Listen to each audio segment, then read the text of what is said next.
In Alaska's Yukon region, in the final days of March 1945, retired American Colonel Tom McKenzie was battling against a snowstorm.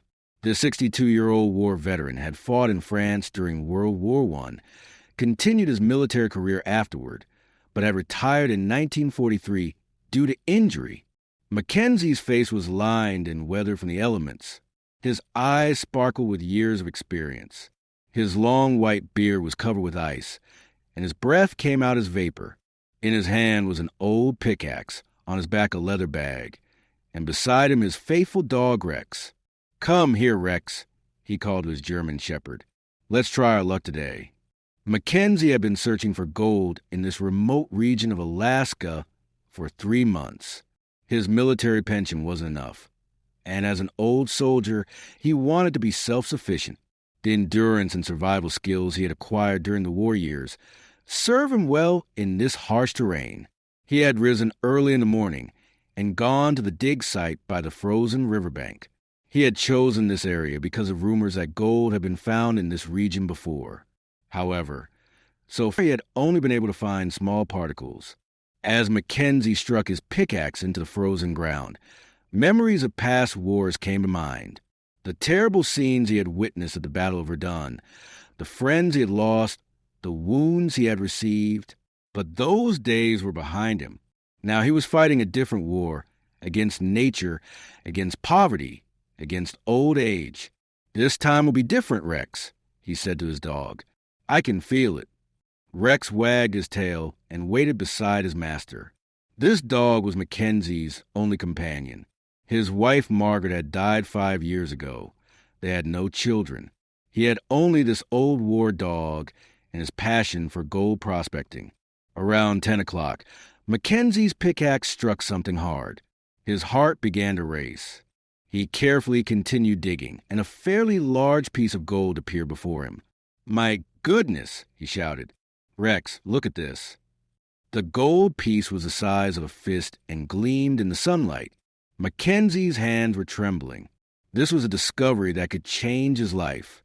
But this was only the beginning. As he continued digging, he found even more gold. Small pieces, large nuggets. In total, he extracted about 10 pounds of gold from the earth. "This is a fortune, Rex," he said excitedly. "Now we can live comfortably." Mackenzie carefully placed the gold in his leather bag. This gold meant more than just money to him. It meant freedom, security, and honor. However, being in this remote region of Alaska, especially carrying something so valuable, was dangerous. Mackenzie knew this and decided to be careful. After collecting the gold, he quickly packed up his camp. The city of Fairbanks was about a 2-day walk away. However, weather conditions were worsening and a snowstorm was approaching. When they started walking, the weather was still clear. In the afternoon, the weather began to change. A major storm was approaching. He set up camp under a large pine tree. He made wind barriers with branches.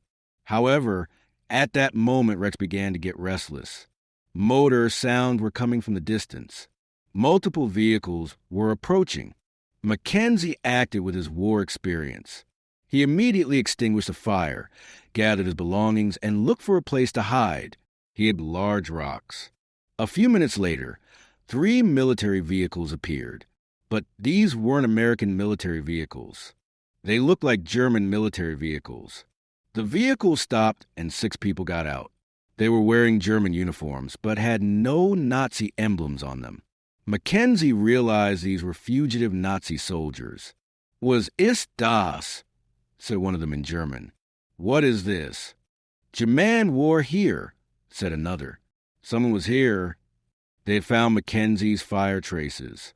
Now, they were looking for him. Rex lay quietly beside Mackenzie. He, too, sensed the danger. The Nazis began a systematic search. They were combing every area. "Here sind Fußspuren," one of them shouted. "There are footprints here." They had found Mackenzie's footprints. Now he needed to escape. "Da ist one of them shouted. "There he is." Mackenzie now began to run. Rex ran with him. Gunshots began to come from behind them. "Lebendig," the leader shouted. Alive? They wanted him alive. This was a good sign. Finally, the Nazis caught him. 3 men pointed their guns at him. Hands up, their leader said in English. Tom McKenzie, retired colonel. McKenzie said proudly. They searched him and found his leather bag. They were surprised when they saw the gold inside. This is ours now, the leader said to McKenzie. This belongs to us now. They tied McKenzie's hands and put him in one of the cars. They allowed him to take Rex with him. After moving for about an hour, the vehicle stopped. They were in front of a large camp. Welcome to New Berlin, the leader said ironically. McKenzie was amazed to see the Nazi camp. There were at least 50 people here. They were all wearing German military uniforms and living an orderly life. They took McKenzie to a large tent. Inside were maps, military plans, and radio equipment. In the middle of the tent sat a middle-aged man. This man with the rank of colonel looked more authoritarian than the others. Oberst Weber, the leader said, saluting. Weber looked McKenzie up and down. So, an American colonel, he said. Colonel McKenzie. McKenzie said. Weber spoke in English. Welcome to our little outpost, Colonel. What are you doing here? McKenzie asked. Weber smiled. We're waiting, Colonel. Waiting for the right moment. Waiting for what? The Fourth Reich, Colonel. Germany will rise again. Weber poured McKenzie's gold onto the table. This gold will help our cause. They took McKenzie to a small guardhouse. Inside was only a bed and a small table. When evening came, McKenzie began making escape plans. This wouldn't be easy. The camp was well guarded, and he was an old man. The next morning, Weber called McKenzie to his tent. Colonel, I have a proposal for you, Weber said. I'm listening, McKenzie said. You know this region well. We need local knowledge. McKenzie understood what he wanted. He wanted him to provide local guidance. You want to attack American supply convoys, McKenzie said. Exactly. With your help, we can plan perfect ambushes. McKenzie knew he would never do this. He couldn't betray his own country. I won't help you, he said decisively. Weber's face hardened. He pulled out a pistol from the table drawer. If you want to shoot me, McKenzie said. But I won't betray my country. At midnight, McKenzie began preparing to escape. He took off his shoes because he needed to move silently. He managed to unlock the guardhouse door. When he went outside, he checked the positions of the guards. When he approached Weber's tent, he hesitated. There was light inside and voices were coming. Die Amerikaner worden hier durchkommen, Weber was saying. The Americans will pass through here. McKenzie realized this was important information. They were planning an attack on an American convoy. Half an hour later, the meeting ended. Weber was alone. McKenzie silently entered the tent. Weber was working at the table. McKenzie quietly approached the gold bag. It was sitting on the table. However, just as he was about to take the bag, Weber looked up. The 2 men wrestled in the tent. McKenzie managed to knock Weber unconscious. He immediately took the gold bag and left the tent. Rex was waiting outside. However, Weber's screams had been heard. Sounds began coming from the camp. Alarm! Someone shouted. The Gefangene is in common. The prisoner has escaped. McKenzie and Rex immediately began running. They headed toward the north side of the camp. Searchlights and voices came from behind them. Gunshots began. They reached the forest. It was easier to hide among the trees. However, Nazi soldiers were following them. They were tracking them with dogs. A few hours later, McKenzie stopped. He was out of breath. His legs ached. We need to rest, Rex, he said breathlessly. He hid under a large tree. Sounds were still coming from behind them, but they had moved away. The next morning, McKenzie checked the simple trap he had made. He had caught a small rabbit. At noon, they heard a helicopter sound. Nazi soldiers were searching for him from the air. Hide, Rex, McKenzie said in panic. They hid under a large tree. The helicopter passed over their heads. Toward evening, They took a break by a small stream. Mackenzie knew he needed water. They set off early the next morning. Around noon, Rex suddenly stopped and pricked up his ears. Mackenzie listened too. Footsteps were coming from the distance. "Hide," Mackenzie whispered. They hid behind large rocks. 5 minutes later, 3 Nazi soldiers appeared. "Die Spuren sind frisch," one said. "The tracks are fresh." The soldiers searched the rest area. One passed just a few meters from the rock where Mackenzie was hiding. "Here is nix," he finally said. "There's nothing here." After the soldiers passed, Mackenzie breathed a sigh of relief. In the afternoon, they crossed more difficult terrain. Toward evening, they came to a large river. Mackenzie looked around and found a large tree branch. Maybe he could make a raft. He found several more branches and tied them together. He had made a simple raft that wasn't very stable but sufficient to cross. They managed to cross the river. Both of them were soaked, but they were alive. The next morning, helicopter sounds were heard again. The helicopter was circling over the river, searching the other side. In the afternoon, while advancing through dense forest, Mackenzie sprained his ankle. Walking became difficult. When evening came, Mackenzie was very tired.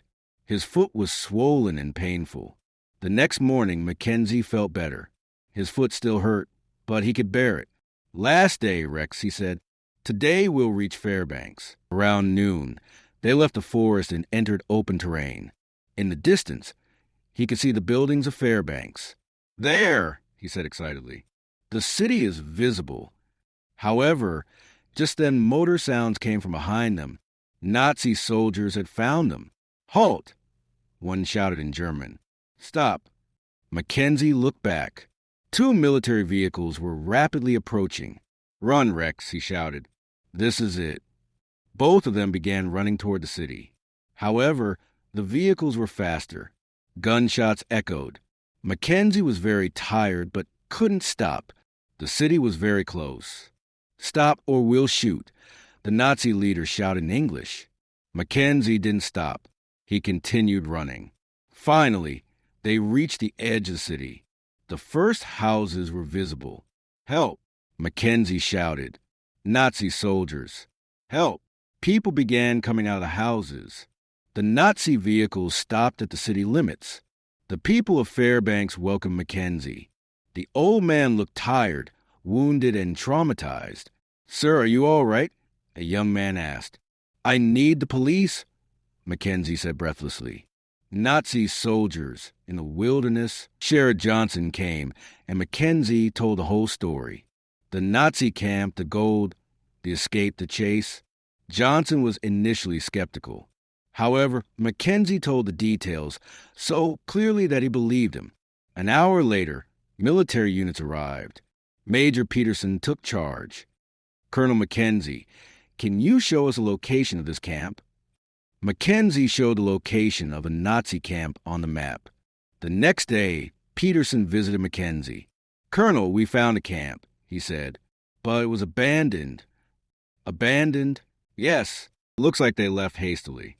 Probably when they heard you escaped, they decided to move." Peterson showed Mackenzie photographs from a Nazi camp. This confirmed his story. A few days later, discharged from the hospital, Mackenzie stayed in a small hotel room in Fairbanks. He took the gold to the bank and had it stored in a safe. This was important for his future. FBI agents met with Mackenzie. They took detailed statements. A week later, the investigation was expanded. Military units on the Canadian border were alerted. However, the Nazi soldiers were never found anywhere. They seemed to have vanished. Mackenzie decided to stay in Fairbanks. With his gold, he bought a small house. 3 months later, shocking news came. The FBI had caught the Nazi group on the Canadian border. Agent Williams called Mackenzie to give him the news. "Colonel, we caught them," he said excitedly. "All of them. Weber too." "Yes, he's also in custody." FBI agents had caught the Nazi group after a clash on the Canadian border. What were they planning? Mackenzie asked. Sabotage operations, William said. Alaska pipeline construction sites were their targets. McKenzie was shocked. The Alaska pipeline was an important strategic project. Weber and his men will be tried in military court on charges of war crimes. William said McKenzie's Alaska adventure created a big sensation in the media. Newspapers made his story headline news. Military officials honor McKenzie in a ceremony. He was awarded a Medal of Courage. Colonel McKenzie, General Harrison said at the ceremony, "Your actions exemplify the best of American military values." After the ceremony, McKenzie returned home. Rex greeted him at the door.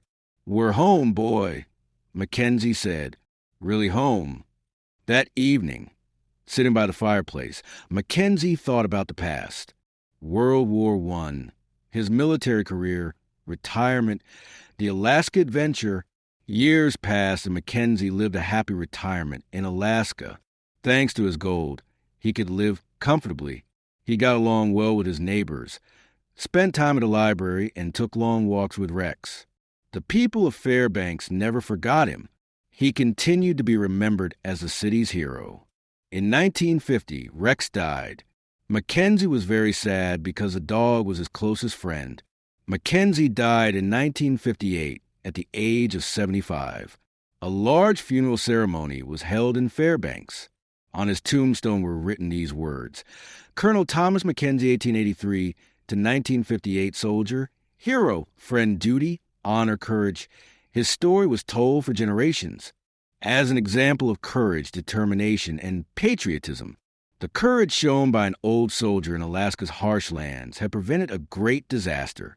This story continued to live as a legend, showing the power of the human spirit that fears no age, hardships, or dangers. The gold McKenzie found was not just material value.